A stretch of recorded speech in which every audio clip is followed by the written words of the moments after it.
Hi, welcome to the Pet Healer Podcast. I am your host, Dr. Mitsie Vargas, and with me is Marco Magiolo.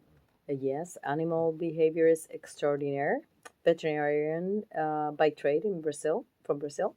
And he works currently in multiple places, but mainly Orchid Springs Animal Hospital as our trainer. And he's doing all sorts of things, actually, more just than obedience training. He's doing scent training, he's doing agility.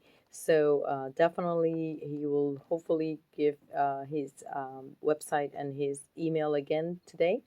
But this is following a conversation we had previously, and by due to time, we we can talk for hours, the two of us together, because it's so much interesting stuff to talk about dogs.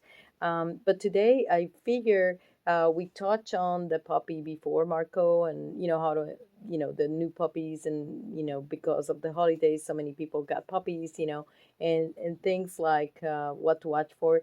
But I wanted to go a little bit more into breeds because all of the questions I always ask is it depends what kind of breed, it depends, the age, it depends things. And why is it that the breeds, that a lot of the behavior problems, have to do with the breeds?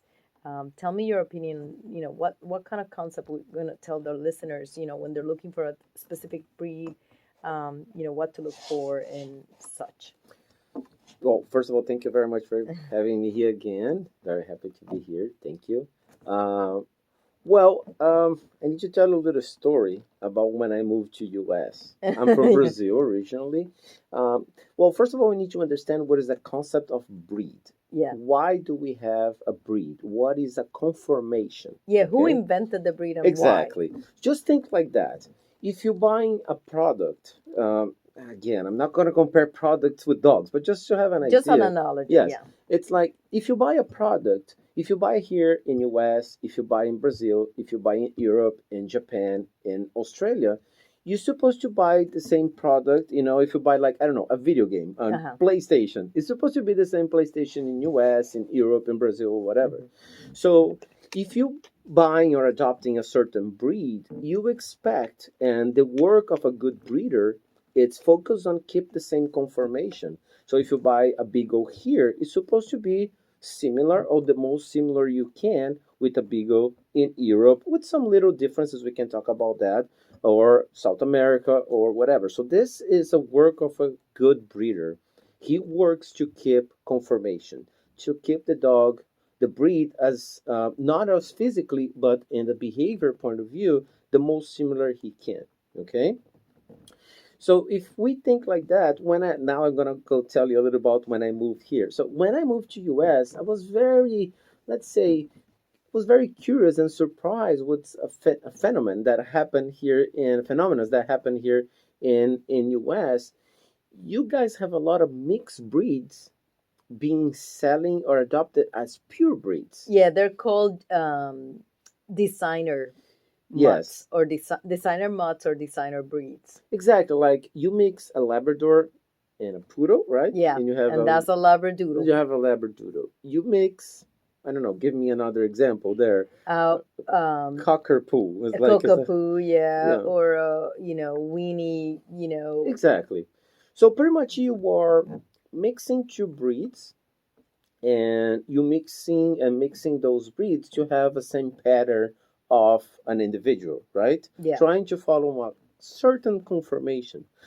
But now I'm gonna ask you something. If you're mixing two breeds, can you tell me those individuals always be 50% Labradors and 50% Poodles? Or they're going to be 80% Labradors and 20% Poodles? Or you can guarantee that you genetics is not. That's it's a exactly crapshoot. that's exactly my point. And sometimes I talk with some people, and of course, it's part of life. If you have an opinion, you'll be criticized a little bit. Yes, that's okay. But concerns me a lot because you are mixing breeds, and the possibility of you have same individuals. It's. And I think I can shed some light.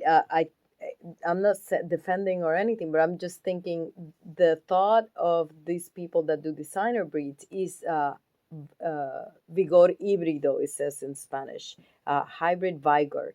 So Darwinism says, Yes. that if your genetic pool is too equal, if you add extra, genes into that pool, that you can often fortify and that genetic pool with a different gene pool.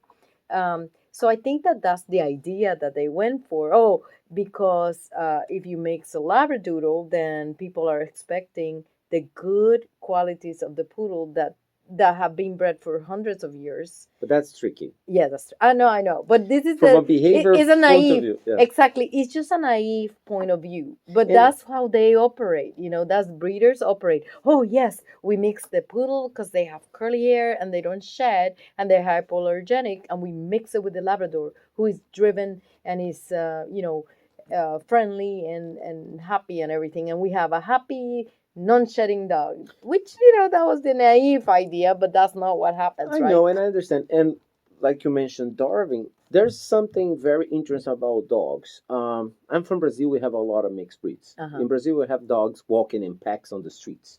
Wow. Something we don't see here. Mm-hmm. If you look to the mixed breeds, they're much more resistant than the pure breeds. They are like for diseases and things like that. They are like I always say, we people, we are mixed breeds. Yeah. We are probably much more resistant because we are mixed breeds. If you have like a pure breed individual and you have one virus that it kills one individual because they're so similar, you're gonna kill everybody, the whole population. So mixed breeds are more resistant. Yes, that's true. But we're gonna go to that point, but it just make like I have the best of the both worlds. But who can guarantee that instead of have the best of both worlds, I'm gonna get the worst of the both worlds? You get a hyper, Exactly. like a Labrador. Labradors are super hyper, and then the poodles that have heart disease and Exactly. horrible teeth issues. And it's like that when you mix those. Again, I'm not saying here that that's wrong. Who am I to say that that's wrong? Yeah. It's not that. But once you mix, it's always like a big surprise. And even with pure breeds, I do border collies for like 20 years of my life, and I have contacts with a lot of good breeders in US and in Brazil and in Europe, and even in 100% pure border collies, when you breed them, you have different individuals. You can have a much more active border collie, and you can have a much more mellow border collie. That's kind of normal you have. And so my point is, even in a pure breed crossing, you can have different individuals, and you are like making them 100% of the breed. What's gonna happen if you mix those breeds? You're working with like much higher probabilities. You'll need at least 20 generations, I would say, don't you think? Perfect. That's About that's 20 my point. generations. That's my point. So, and we know, historically speaking, what we did with some breeds. Yeah. If you go back 100 years and you go look to German Shepherds. Oh my God, the German Shepherds of I did actually see a post about that. Yeah. It was crazy, and they were not low in the back like they are now. No, it's crazy. Bulldogs. Oh my God, the bulldogs were tough too. They look more like an American bulldog now. Like the tall and it wasn't that flat face, and the nose wasn't as narrow. And they could breed. Yeah. Because I don't know if people know, bulldogs, they don't breed by themselves. That's crazy. They can't. So they what's gonna happen with a species that in the wild cannot breed? Darwinism says they're gone. And they're gonna die, and they're gonna disappear in probably 2 generations. So we are mixing those breeds. Yeah. And I'm not saying without base here. It's like, just look historically what we did and what we can do in the next 100 years. So for that reason, sometimes I know I'm very concerned with that. It's something very natural here in US.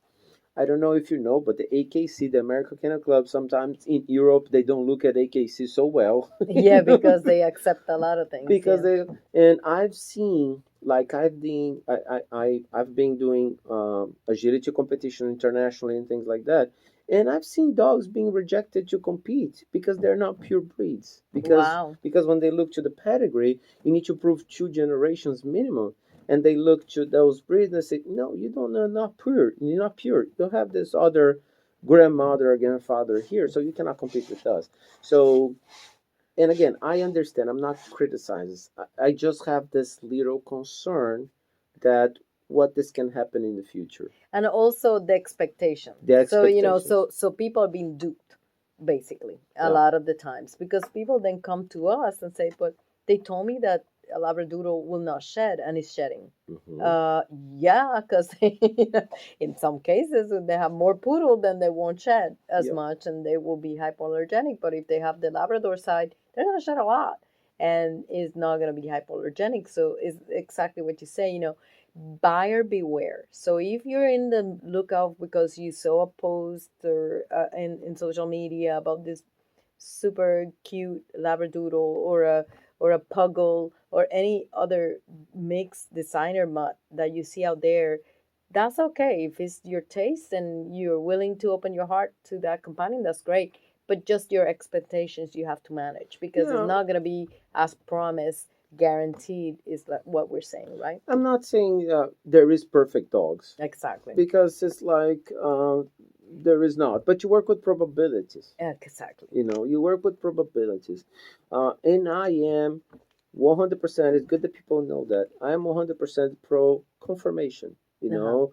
It's gonna have you're gonna see differences. Like, let me give an example. I'm gonna talk about border collies because it's the breed that I've been uh, One of working the with. top intelligent breeds in there. They're very good. They have pros and cons. They're very smart. They like to work. They're looking for work the whole time, but they are not calm. So, Yeah. They but have a lot of drive. let me use an example of border collies. So I have now three border collies at home. Two of them I brought from Brazil. Okay, when I moved here, they're like 13 and 10, so they're here for a while. They're little seniors. Yeah, the little seniors. And I have a new one that's like 4 years old that comes from US, from a breeder in US. You look at them and you see differences. Because in Brazil, most part of border collies, they follow the European border collies. Though they are a little like shorter, more square, they have a little more long coat and things like that. In US, the border collie is a little taller with a little more long legs and a little short coat. This is completely acceptable. That's okay, because you are breeding for that. That's already the result of years of people breeding border collies here and border collies in Brazil or in US. So you are following a pattern, okay? But again, you start breeding those different breeds, and it starts concerning me a little bit. Yeah. And as the point, that's your dog judge, because you judge I judged competitions for a while. and you participate. I mean, you actually run with your dogs in the competitions, and you watch them, and you're an aficionado of the sport. But as a behaviorist, let's talk about Sure. what that genetic diversity does to behavioral patterns, because what I want the listeners to realize is that when you get a dog, you are getting a temperament with it, Yes. some sort of all characteristics of the, if it's a purebred, these characteristics are pretty solid. 20 generations I would more say of these things. 80% solid. 80%, let's say. Okay, so 80% solid. Certain things that you can expect, because this is the breed standard. That's what they do. Obviously, in a designer mutt or in a just mixed breed, then you're not gonna have that 80% sort of backup guarantee. It's going to be whatever comes. You don't know, but but temperament is hereditary. So right. So There we. is there is a mix. The Uh-huh. temperament is defined by genetics Mm-hmm. and experiences in Uh-huh. life. It's a mix of both. In dogs, you can say that is more experience in life, because dogs, they are more social if you compare with cats. Uh-huh. Okay, let me do a little compare a little bit like people. Okay. Okay, so we are very social. We people, the human being is very social. We are always socializing. You wake up socializing, even if you're listening to the radio, you're socializing. Watching the news, you're socializing. A dog is like that. Dogs go to places with people, he has experiences outside. So the social environment, this experience is a very important factor. Okay, so yes, you can have brothers from a litter with different temperaments because of what they live in life. Understand Yeah. my point? Cats are a little different. Cats that don't socialize so much. You don't see people going, well, not as much as dog. You don't see people going to grocery stores or to Lowe's or Home Depot to walking their cats. Except in Japan. I've seen them. Except in Japan, okay. In U.S. Yes, reality, in not US so reality, much. not so much. So cats, the genetic is much more important. So we Yeah. say the cats are more genetic dependent. Yes. Okay. So the experiencing life are important. But yes, genetic is a factor. It's You a big know, factor. it is a factor. And yes, you can see different temperaments from puppies at 5, 6 weeks old. We talk about babies, dog, puppies 5, 6, 7 weeks old, previous in another podcast. Um, but it's important. If is a matter. I always say is a matter of probability. You are following a conformation. So what is the chance you have a dog more similar with parents and grandparents if you are crossing them following a pattern Yeah. than if you are bringing this lab with this poodle, and if you look back on this lab, he has another parent that is a lab with a poodle already. So you already have a mix here with another big mix here, and you have this other poodle coming from poodle with lab or poodle whatever you don't know. And when you put all this together, this probability start messing with that probability. It's like, okay, you cannot tell me that this dog will be okay. We're going to talking about behavior. You cannot tell me that this dog will be like calm Mm-hmm. and easygoing because you have a lot of mix there. It's gonna be a surprise. Okay, people will say, but with a pure breed, it's like that too. Because I have a puppy that comes from a very calm mother and father, and he's crazy at home. It is, but you work with probabilities. Yeah. Understand? And just not again. I know I'm gonna repeat myself. Not just not behavior, but even the phenotype. You are looking to a dog and you say, okay, you want a dog like that. Yes. So As tall or this coat or yep. this, it is even hard, even when you're breeding purebreds, to get the specific coat. Oh, I want Oh this yeah. merle, and the probabilities are such. Yeah. And there's another, if you allow me, there's another program about the recessive genes. Oh, yeah, that's You're what I breeding want to. dogs with recessive genes. Probably, I don't know if everybody knows that, but like everybody has like dominant genes and recessive genes. It's like the little first degree genetics class. You Yeah. have the big A's with the big A's and the little A's. Black eyes and blue eyes. Exactly. Black eyes are, dominant, and blue eyes are recessive. So But let's what just go with that. happened with dogs, if you breed recessive with recessive, and sometimes you don't even know you're doing that, what's going to happen, you're going to have mutations. Mm-hmm. You can have dogs that are completely white and they have problems to hear, problems to see. And it is, if you start talking about that, we're going to start going deep on that. There's a whole word there. Yeah. Yeah. So I think the concept that we wanted to put out there, number one, buyer beware. Yep. Designer mutts are not superior mixes. This is pure recipe for a perfect dog. There's no such thing as perfect dog. No. I guess there's 99.9 I know. you can get, but there's not such a thing. And the prices that are going for some labradoodles, I've seen people pay $5,000 for a labradoodle. My God, and I right? just and And I'm you're just paying like, that for a wow. mixed breed. And again, I'm not criticizing. Yeah, but if you have the 5,000 you want to spend, do it, right? Yeah. But don't do it with the expectation that this dog is gonna do X, Y, and Z, right? Yeah, exactly. So And you have this breeder that is breeding a specific breed, and his life work is to create this conformation, to follow this. So year by year, he's improving the breed, following a conformation. if he's So a good breeder. if he's a good breeder, of course. Yeah. And so this puppy should be much more expensive. He is a 100% pure. Why other breeders are like, okay, let's see what's happening if I put this with this. Yeah. So I yeah. understand. And again, from your perspective as a judge, the judge's confirmation and judge's, the ability of these dogs, I can understand where you're coming from. As a veterinarian, I'm more with what we were talking about with the diseases. That's Yes. I'm more concerned. So again, so if I see a Labradoodle, and again, I'm not. Please don't think that Marco and I hate Labradoodles. I love all No, we're dogs, just yeah. but we're just talking about. So the example of the Labradoodle, for example, the poodles have a lot of problems with teeth. Everybody knows that a poodle comes in, they oftentimes have double rows of teeth, especially if they're not, in certain quality of breeding. But they also have a predisposition for heart disease and problems with the ears because droopy ears, very hairy, has some predispositions with allergies in Florida. And so then we have the Labradors. We also have problems with the ears, a lot of yeast infections and things like that because of the droopy ears and the activity level that they go outside and do.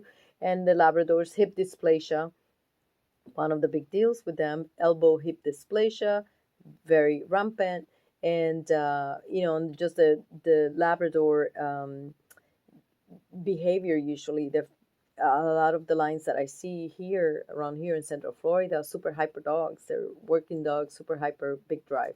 So again, when I look at the mixture, I'm often wondering what am I gonna get, you know, uh, genetically or physically. What kind of diseases.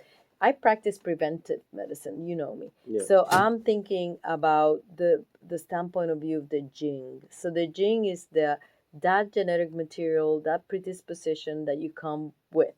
And so the gene of the purebred is oftentimes better than the gene of a mutt, Yeah, as you say, like talking about preventive, if you work to make the dogs more pure, more and more pure, you're gonna be able to see what that breed is more, what kind of diseases that breed is more able to have. and take it out of the line. Exactly. Hmm. You know, but every time you mix, you don't know. It's like you're baking something and you don't know what ingredients you're putting in. Yeah. Understand? Yeah. It's like, okay, I'm breeding Labradors. I know, like boxers, cancer for Uh-huh. boxers is a problem, right?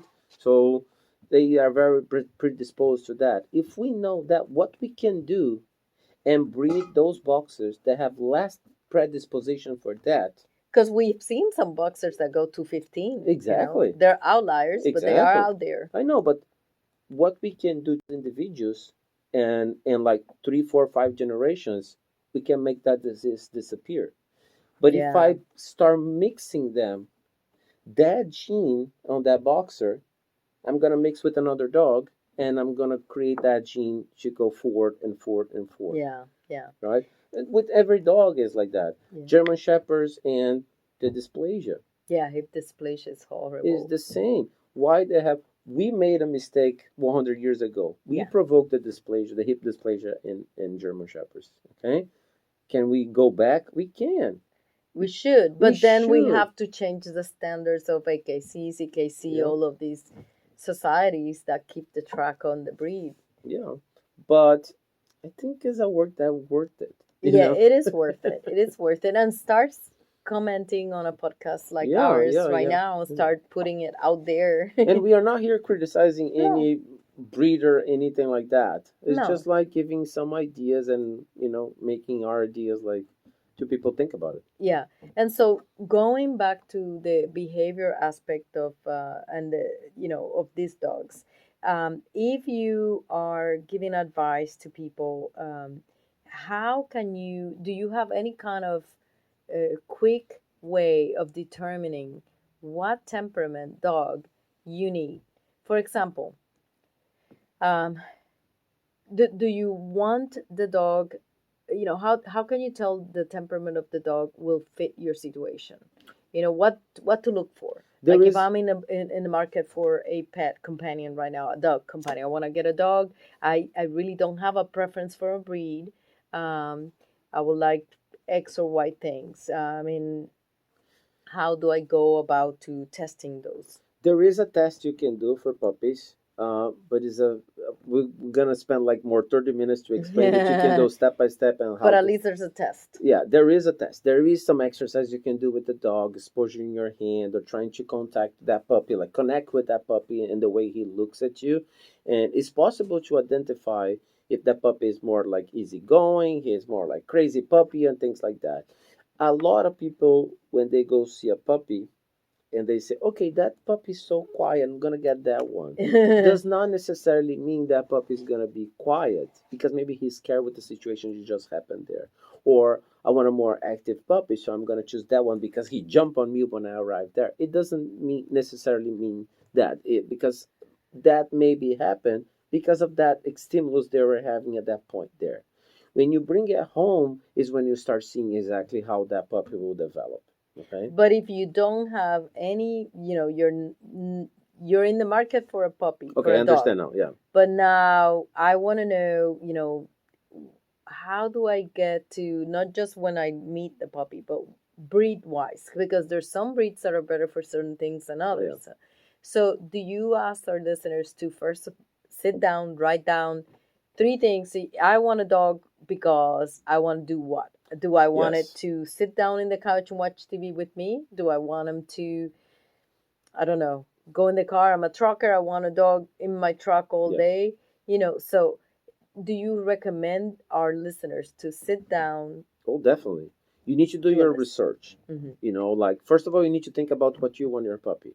Yeah. Like, if you want a puppy for sports, you want a puppy for like play the whole time with you want a puppy that just like stays with you when you're working and just lay down and sleep. You want a more dependent puppy, a more independent puppy. Do your research. Know what you want first. Yes. And after that, you need to know what you want, okay? And if you do that, you're gonna find pros and cons on every breed, okay? And second, you need to go for a pure breed, okay? Because you wanna focus on that kind of behavior, whatever the dog you decide, and ask for a behaviorist, or like be a good research, understanding that okay, is a border collie a good dog for me? It's a bulldog a good dog for me? It's a golden retriever. They are beautiful. I love how they are. But they're kind of crazy. You're gonna like do a lot of exercise with them, like a border collie. Like I Yeah. say about border collies is you need to give them a job. Otherwise, they're gonna be self-employed and gonna destroy something in your house because they need to be working the whole time. Or do you want a much more easygoing dog? I don't know, like a pug. Yeah, You pugs know, are happy dogs. yeah, they're happy and they are not too demanding. No. And they're pretty hardy compared, even though they're flat faced and stuff, but they're pretty hardy. So I will say, do your research, know what you want Yeah. first, and second, do your research. Ask your veterinarian, ask your behaviors, ask a dog trainer, and know what you want. And know where they come from. Know where they come from. Ask information about the breeders, if he's a good breeder. Don't go to Petland. Sorry, Petland. Yeah, I always say now we have a lot of dogs who be adopted there, Yeah. and they're not pure breed most part of the time. So Yeah. those dogs need help. They need a That's true. home. That's true. Yeah, and I understand that we need to do our part sometimes. But again, it would depend. An adopted dog is always a surprise. Yeah. You don't know how big the dog's gonna be. Even if you go adopt a dog and the person say, "Oh, this dog, I'm pretty sure he's not gonna go over 20 pounds." You don't know that. You don't know the parents. You don't know the grandparents. You don't know what kind of past experience that dog has. So if you were adopting, I say adopt a dog if you're an experienced dog person. Okay. Okay. Not for first timers. No, first dog I will never say adopt because you're never gonna know where that dog is going. And if it becomes something that's difficult for you to deal with, you're gonna have problems. Unless you go to a rescue or a breed rescue, breed specific rescues. Exactly. Because there's a lot of dogs that don't get sold or that they get returned. And the breeders that are responsible, and if the dog is healthy, they put them, they have organizations that are specific for the breed. Sure. So we help the Pug Rescue of Central Florida. They're a wonderful organization. We also help the Husky Haven, which is another just for purebred huskies, and so on. We have multiple different organizations that we help with, and their job is to make sure there's nothing wrong in wanting the characteristics of a purebred. Yes. So That's what I say. there's no shame in No, wanting a purebred dog, but there are if you want to go the adoption route, then and you are open to the possibilities that these experiences have changed the behavior and the behavior is not going to be your perfect, and you're open to your heart to that, then go to a breed specific rescue. and it's But good if that you. not, go to a great I'm sorry. It's good that you room. mentioned that because I see some people because we have that concept like don't buy a dog, adopt a dog. And when people want, I've seen that a lot. I don't Mhm. know, probably some people feel like that. When you see people saying, no, I want a pure Labrador, and everybody say, you're buying a dog? Why you don't adopt it? So you make that people feel bad Yeah. because he wants to buy. There's nothing wrong with buying a dog. There is dogs there to be adopted. Yes, we need to try to do what we can. Yes, it's right. But don't feel bad if you want to buy a dog. There's nothing wrong with that. It's your choice. So, uh, and that's something I see. I wanted a golden retriever, but my family, just like when I say I'm going to spend $3,000 in a dog, my family almost kill me. So I'm going to adopt it a pit bull. Yeah, It's like, that's yeah. But if you like the breed, it's possibly because you're looking for that characteristics. But there always are breed specific of course, rescues. So yes, if you want to go the rescue route, don't think you have to sacrifice that. So well, I think we beat we did. this topic to the pulp. Yeah, yeah. Okay, so I hope the listeners learned something today, and like I said, please let us know. Well, how do our listeners get in contact with you, Marco? There's my email, Orchid Springs, like Marco Osa. Osa is OSAH, vets with S, at gmail.com. And my website is idtcdogtraining.com. Thank you so much, Marco, for being with us Thank you today. very much for inviting me. And guys, yeah, there's another episode coming up next week. So just tune in, share, subscribe, and let the world know that PetHealer.com is talking about dogs and cats and pets, any kind of pets, how to take care of them and how to prolong their lives and have a companion in our lives. Thank you so much and see you next time.